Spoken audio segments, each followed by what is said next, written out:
What's up, everyone? Welcome back to another episode of the BettorOff Hockey Podcast, episode 6, I believe. Yep. So as always, make sure to like this video, subscribe to the channel, and I keep repeating this, me and Noah keep talking about it, make sure to download the BettorOff app. So before we get started, I'll hand it off to Noah quickly. Yeah, just something we want to talk about quickly at the beginning. It's kind of a touchy subject about the whole Kyle Beach situation with the Blackhawks. We want to let you know, Kyle Beach, we support you. We think what happened was terrible. It has been proven with Quenneville resigning, aka the NHL telling him you have to quit. I think Stan Bowman, the GM, stepped down. A terrible situation comes out 11 years later. It's honestly very sad to hear, and I hope that everything gets better for you, Kyle, and that you end up winning court cases or whatever happens. Exactly, yeah. Well said. And that's it. That's all we're going to talk about that today. It's, once we said touchy subject. Exactly. But after saying that, let's get to the NHL. What happened this week? All right, so we talked about this last week. Undefeated teams, winless teams. Are they going to stay winless? Are they going to stay undefeated? Yeah. So we saw this week. We'll start again with the undefeated teams. We saw Florida finally lost, but it wasn't in regulation. Yep. And Carolina still undefeated, 7-0-0. Mm-hmm. And a team that has lost, just not in regulation, that we want to maybe touch on more because we find it pretty impressive, honestly. Washington Capitals. So I personally want to start with the Washington Capitals. Mm-hmm. They're 5-0-3. Their big players are playing, and the beginning of the season we both talked about, Nicholas Backstrom's out. Mm-hmm. Ovi got injured in the preseason, so we honestly were worried about them. And, I mean, clearly they're 5-0-3. The big boys are stepping up. Yeah. Ovi has 15 points in 8 games. It's 15 points in 8 games, and Ovi is just a monster right now. Him and Kuzi are just on a whole nother world. And Kuzi's like a revenge season after last year. And honestly, here's the thing. Kuzi didn't have a bad season last year. He didn't put up points. Like yeah, but he was hurt with COVID. He was doing his thing. Yeah, exactly. So that was the problem.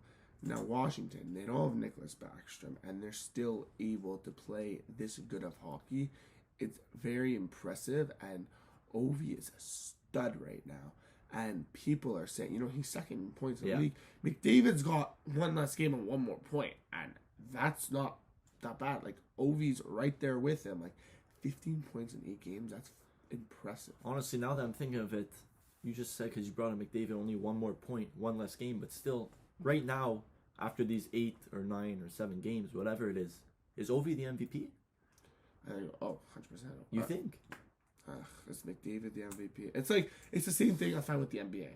When the NBA, I know it's a different sport, but when the NBA, it's always people are like, oh, is this guy the MVP? And everyone's like, okay, no, LeBron's the MVP.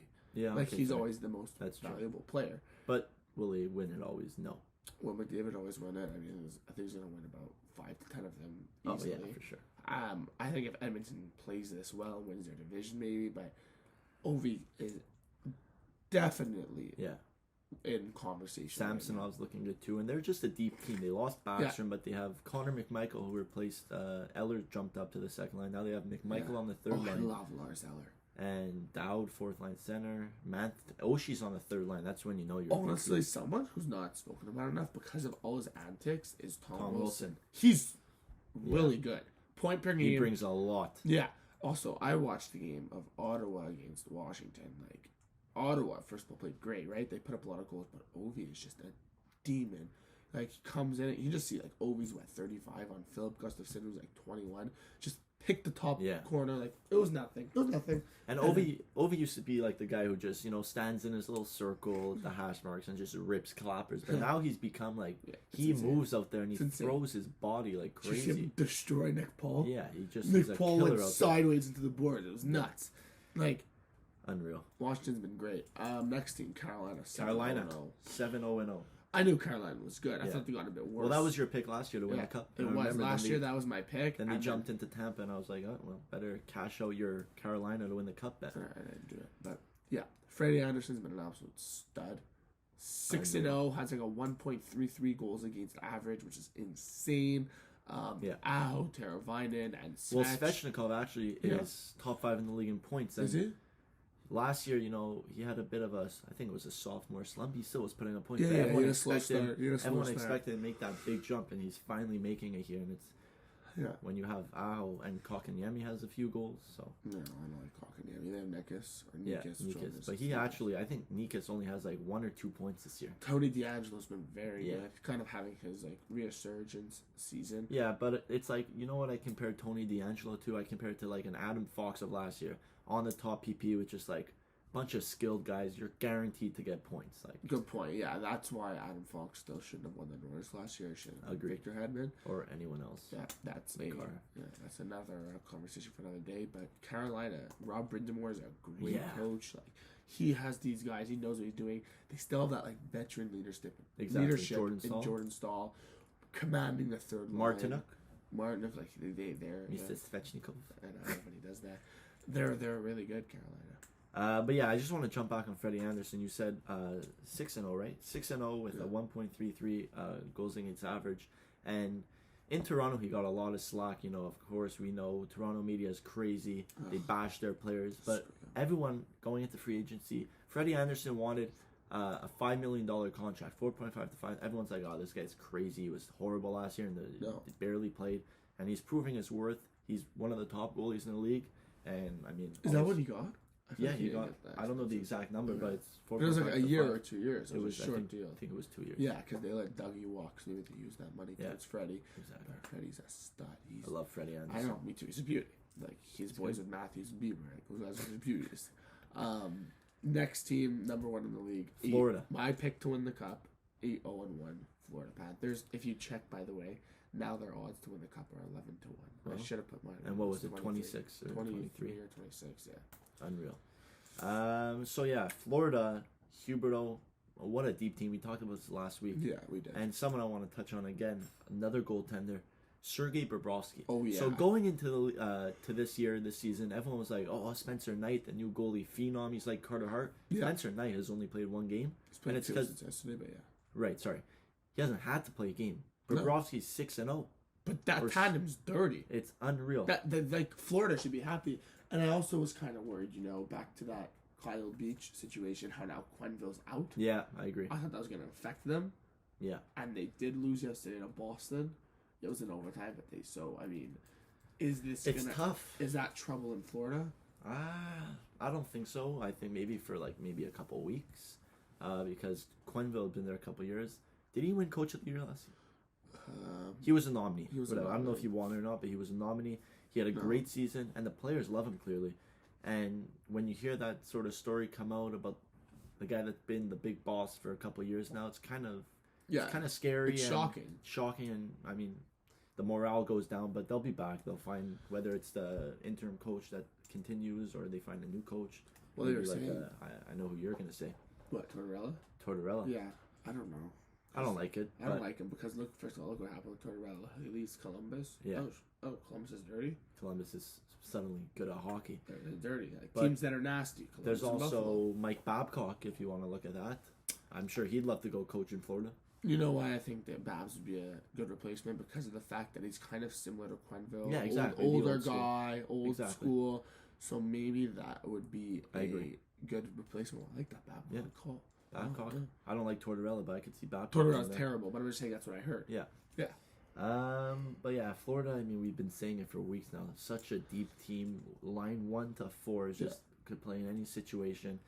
And I mean, when you got guys like Barkov and Huberto, who are your top guys, putting up top numbers as usual, They're insane. with the depth that they have, you're gonna go places. I think they're gonna go. Like we said, Aaron Ekblad's also. Aaron Ekblad's back, and he's one of the best. and teams. he is making his argument for Team Canada. I know. I love this. It comes out every episode. Every episode, there's Every one guy episode that you comes say up. so, yeah. Yeah, but he is. He is. No, He is. But And the only thing is, there's a lot of right-handed defense. That doesn't So I don't matter. think. No, it does matter. No, Because he's got to beat out Dougie Hamilton, McCarr, He's better than Dougie right now. Petrangelo, who's already on the team. Okay. Yeah.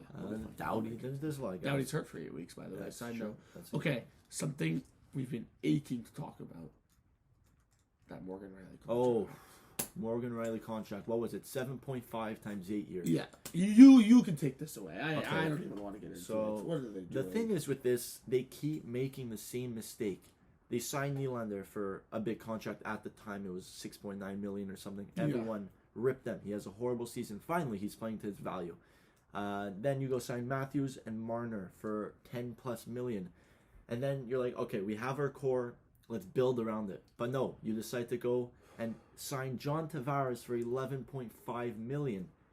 You have no money at this point. You can't build. A team wins the cup based off depth. Your star players shine, and you have a deep team. You saw Tampa back-to-back years. And what do they just do now? They go and sign Morgan Riley to 7.5 contract for 8 more years. And just a crazy stat, those 5 players, Nylander, Marner, Matthews, Tavares, and Riley recently signed, 60% of their team's salary cap goes towards those 5 players. That's next year. Starting next year. That, I am, like, fuming. What a unreal. terrible contract. He's good. First of all, he's not a 7.5. He's also not a number 1 defenseman. He's not a number 1 defenseman. He's like a 6.5 at most. Yeah, no. They have Rasmus Sandin, who's coming up. Why waste your money on this guy? Let him walk. Bring Sandin up. Have Sandin, Brody, Muzzin, Hall, and then figure out the rest with the money you would have. It's the same thing that I talked about with Tavares. You save that money and you go and you sign. You keep Kadri and you get another guy for. No, Kadri was on his way up though. Okay, all of his dirty plays. Yeah, fine, but there's so many other ways to replace this contract. It's just it's ugly to see. It's honestly, I don't even know. I'm speechless because they're so like dumb. It's unreal. I don't understand it. Zach Hyman, we went over this last week, correct, about how Hyman supposedly wanted to stay in Toronto. They didn't want to give him the money? He wanted to stay. He's like, I'll take $4 million AAV. Wow. However, I want a no trade clause. Oh. So then Kyle Dubas was like, no, I don't want to give you no trade clause. He said, okay, like, screw you. I'm going to go to Edmonton. They'll give me the money, and I'll take no trade clause. And they'll take that, exactly. And I was just been thinking about it. I don't know if you saw. I was a little lost and concentrated. So 5 players making 59%. Yeah. That means there's 15 players left on a roster with only 41% of a team's salary cap. Nice. And I don't know the exact and let's numbers, just think Brody and Muzzin probably make combined $10 million. Yeah, probably. So yeah, that you're looking good, Toronto. Yeah. So what, are they going to trade players this offseason now? Because we say this every year, should they get rid of Nylander or Marner? Should they get rid of Riley this coming season? And they just never do it. But I don't think they should do it because this whole thing happened with Tampa when Stamkos became a UFA. Do they let him walk? They're losing the first round. They just can't find their way. Kucherov, he's not the real deal. You can't win with these guys. They kept their core, and look what happened. But they weren't making these dumb decisions. It's different. They weren't paying their guys $35 million of over 3 players. Like, it's terrible. Yeah. I think Toronto is just... Listen, they won a couple games. Everybody knew that was going to happen. We know Toronto's going to make the playoffs, be a top 4 regular season team, but when the playoffs hit, it's game over. So it's like you're bringing all these guys like Wayne Simmons and Spezza. Like, those guys are done. They're locker room guys, but they're done. No, Spezza's not done. Spezza still has a game left. Okay, Simmons is done, but Spezza still has some game left. But I just don't know. Like, what is the thinking? Giving Morgan Riley $7.5 million when you have Sandin, they could have used that money to split it up, sign a third line left winger, like a Blake Coleman. What did he get? Yeah, did he get? He got a lot of money. Yeah, sorry, he got a lot. But someone around that tier, but right, like 4.8. Give him that Gaudreau money. Got around 3. There you go. Sign like a Barclay Gaudreau. Then go get a defenseman like a White Cloud who just signed that contract. And what was it? 2.7. It was like 2.7. Do that. Both those guys better have the Riley. Literally. But I don't know. Like, I don't know. Whatever. We could talk about this for a while, but let's get off that. It's a bad contract. We don't know what they're doing. Yeah. Let's talk about some teams. We talked about. So you touched on Chicago. Let's go back to Chicago. Yeah. Their GM stepped down or resigned. We don't know if he was forced to resign or not. I'm sure he was. But Chicago, even more of a dumpster fire now. They're 0-7-2, and they just look horrible. Yeah. Horrible. Jonathan Toews has 1 point in 9 games. Patrick Kane has a few points. DeBrincat, I think, is the only one with close to a point per game. Yeah, but it's embarrassing because before the year, they were my pick to make it really, really far. Yeah. My pick to win that division and my pick to make it really, really far. And it sucks to see this happening now. I mean, obviously, it's the organization's fault. Yeah. So they backfired on him clearly. But even before it came out, they were playing horrible, and it's just going to continue, and it's going to get worse and worse. What do you think? I watched a bit of the Leafs game and Chicago, and it looks like Chicago is playing like a tryout team. Like they're just, I agree. They're not playing together. They're just not. Yeah. They don't care. Looks like a scrimmage outside on an ODR. You know. And no, but seriously. And their coach is horrible. I don't know why Jeremy he's still there. Staunton or he's something. also way too young to be dealing with an old group of guys. It's terrible. Like Hayes, Kane. That's a team that can use a Yeah, Babcock I or agree. Tortorella. Honestly, even Tortorella. I don't think any team can use a Tortorella, but yes, I agree. Honestly, an I older would guy. just rip him to shreds. Like Fleury, you saw the frustration. I think it was against Detroit. He scored his fourth goal, slammed his stick. But finally, Fleury had a good game last night or the he? night before. He had, I think, let in 2 goals, had like 40 saves, but yeah, I mean, whatever. That's not the problem. The problem is, I think the coaching. I but think also the media is a bit of a distraction right now. Yeah, what's going for sure, on. right now, for sure, Like and it's going to stay like this for a while. Yeah, But another team, they're pushing. I mean, they obviously don't want that first overall pick because, like I said, their core is older. This is their push. They traded for Seth Jones. They traded for Fleury because they wanted to win the cup. They felt like this was the group. Even the last year, there was like, oh, we're rebuilding. Yeah, we're rebuilding, and then we're doing Anyways, this. didn't Okay, work sounds out. good. But this is their year. They have a very, very tight window, and it'd be pretty funny if they end up with the first overall pick. But transitioning to another team who is almost a lock, in my opinion, to get the first overall pick. Oh, not the first overall pick, but to get last place in the league. Yeah, sorry. Arizona Zona. Coyotes 07-1. What's going on? It's expected. It sucks to see. I mean, the players on that team are probably like, whatever, let's play some hockey. We're living in a nice place. Nice we'll place. get the first overall pick. Sun, yeah. Let's enjoy life. But they're 07-1, and they just have... They know their direction, though. That's the thing. They know they're rebuilding. Yeah. They have a couple guys at the deadline or near the deadline. They're going to get rid of some cap. Yeah, like Nick Schmaltz. Phil Kessel. Yeah. And they're building up. The thing is with a team like this, they know their direction. Unlike your favorite, the Montreal Canadiens, where they have Price... And I mean, Weber's done, but Price and Weber and those old guys who are in the last few years. But then you have a Caulfield, Suzuki, who are still under 22 and need younger guys and need to have a calm system and just rebuild. But they don't know their direction. Is it win now? Is it rebuild? Yeah, they don't know. That's the problem with Montreal. But in Arizona, like, it's just a dumpster fire. I mean, a notable Jacob Chikrin. This guy has 0 points. Oh yes, actually. I still think he'll turn it around. Like, no, but even if he doesn't, he's still a great young D, and I'm not worried for Chikrin and Keller. Those are the two that I think they're gonna build around. Yeah, I could see Schmaltz staying. You mentioned his name, but I see Schmaltz staying. You think they're gonna stay? Yeah, because he's on a long-term deal. He has like 4 years left. I think they can build it up. They also lost a lot of players this offseason. Nobody realized they lost both their goalies. They lost Kemper and Ranta. Did Ranta leave? Ranta left. Yeah, so they lost Carolina backup. Okay, that's what it is. So they have Kemper and Ranta. They left. They lost Dvorak on forward. Who else did they lose? You had some. I don't know. Just you said Dvorak. Garland and Ekman Larson. True. Yeah, like those are big. they lost.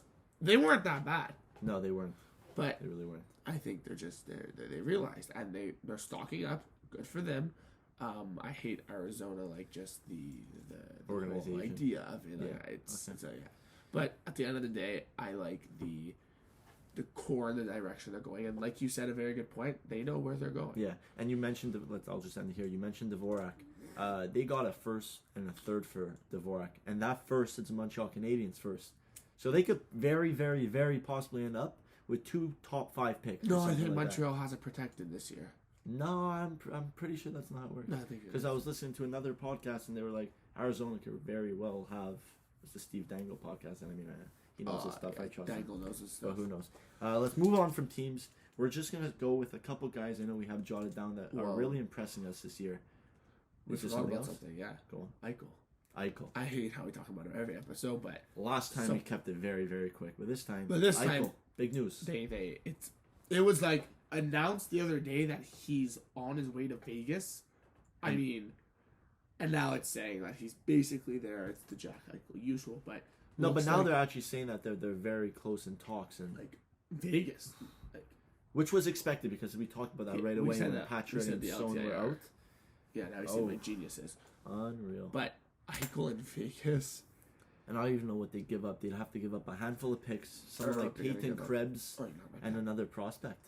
Like Eichel but picks upon picks is so scary. Do you think Vegas, You know, the only thing I think that's stopping teams from taking Eichel, I don't think they're worried about his neck because teams are willing to give the surgery. I think it's his money. 10 mil or 10.5. They want Buffalo to retain some. Buffalo, which is doing the right thing. Buffalo wants no more to do with Jack Eichel. They want him gone and they want his money gone. So, I mean, I don't blame them. They don't want to retain a single percentage of his salary. Speaking of, how the heck is Buffalo 5-1-0? Yeah, they're 5-1-0. How? Yeah. I didn't even know that was how. True, but Jesus, like, are they nasty? Like, because Craig Anderson's a beauty. Craig Anderson's a beauty. But this is Love the thing. that guy. They're just a bunch of guys, young guys now with a couple, veterans. They're just there just to play hockey. There's zero pressure in Buffalo. Yeah. They have no fans. It's like playing a minor league game. That's embarrassing. They have no fans. They have no pressure. The media doesn't give a crap about them. Yeah. But there's Cousins that's there. He's playing very well. Yeah. Actually, he's a workhorse. Like Olofsson and then Dollar, and then I think I'm like, who else do they? No, they have nobody. Dylan Cousins. Nobody. I said Cousins. Oh, you did? Cousins, okay. Dollar, and Olofsson. And I don't know. Listen, good for them. I'm happy for those young guys. It won't last. But at the end of the day, is Eichel's on his way out. Like picks and prospects are on their way in. Buffalo is kind of the same thing as Arizona. They know their role. They're rebuilding, and if they win, they win. If they lose, they lose. I think that I really like how you brought up that point because it's a very good point. Yeah. Okay. Let's move away from teams. So, a guy that you have written down. I know you want to talk about him, Kyle Connor. Oh yeah, he's a tank right now. This guy's like 14 points in 7 games. He's on a mission. He's really, really proving himself to be a top winger in the league. Maybe he'll be a top winger in Team USA. Well, that's a fact. He's making Team USA. There. But yeah, no, he's really good. And it's not just like he's not like, he's just getting points. He is dominating when he's out there. He's out there, and you notice him every single shift he has the puck. Yeah. He flies down. And his not line mate, actually, I think it is his line mate now because Scheifele's gone. Dubois has 10 points. Yeah, well, we knew Dubois and Line we're going to do this, man. We knew it. Yeah, but still both over a point per game. Revenge season. Yeah. Look what happens. Line gets rid of Tortorella. What happens? Also, Dubois' contract's up this year. Do you think he stays in Winnipeg? I think if he keeps this up 100%. But he's going to want money. And he's an RFA. I think when he was in Columbus, he was the big... he was the main... What's the word? He was the main guy on the team. He was the main guy. Pressure. I did pressure. Now, it's kind of the second guy in line. Him and Scheifele be a 1-2 punch. I agree. And everyone gave Dubois hate, especially in the playoffs where against the Habs he looked horrible. Yeah. But Dubois is a great player. He is so physical. Sure. He's fast. Yeah. Great vision. And if you have him, Scheifele as your 1-2, and then guys like Ehlers, Connor, Wheeler, Kopp down the wing. Oof. When they beat Toronto in the bubble, I think that was in the bubble, right? Yeah. That's when personally I noticed Dubois because I saw this guy and I was like, whoa, this guy's good. He was locking down Matthews. He was scoring. Like, I was like, whoa, he is a good player. And then last year when he did that, I was like, this is not him. I still think Line A is one of the laziest guys in the NHL, and he's maybe a bit overrated, but I think Dubois is a legit top player. I agree. He's definitely one of the best second-line centers in the league, hands down, no debate. Any other players you want to talk about? I have a couple more here. I said Bob, Freddie, and Freddie. That was it. Yeah. So who all right, do you have? I just have a couple guys on Detroit, two rookies. Honestly, probably right now the two front runners for the Calder, the Rookie of the Year trophy, Moritz Seider with 9 points and Lucas Raymond with 9 points. Yeah. And I know Raymond had that 4-point night, but both of them look really good out there. Seider is a great 2-way D. He's big, he's physical, he plays on the power play, and Raymond. Right-handed shot, big player, and he could score. He looks great out there. Both guys young, and another team that knows their direction. They're rebuilding. If they win, they win. If they lose, okay, great. Better picks, better prospects. But Detroit, honestly, and with a guy like Steve Yzerman at the top. Oh, yeah. Honestly, I put them in the same situation as Ottawa. I put Arizona and Buffalo at that bottom tier. Yeah, dump of the dump. And then I've kind of Ottawa, LA, Anaheim, and Detroit. All as those four teams kind of together where they have all the young guys playing at. Sorry, but I was saying more Detroit. That was a good comparison. Detroit and Ottawa are very, very similar. I found. And LA.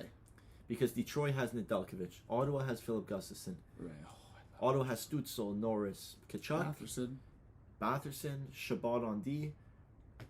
Detroit has Seider, Raymond, Larkin, Zadina.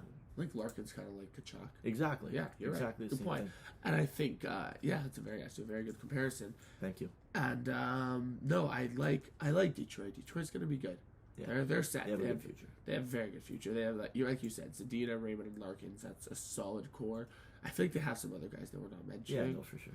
Tyler Bertuzzi. Tyler Bertuzzi, right? He's a beast. Jacob Vrana's pretty good. Oh, yeah. Where did they get Sider from?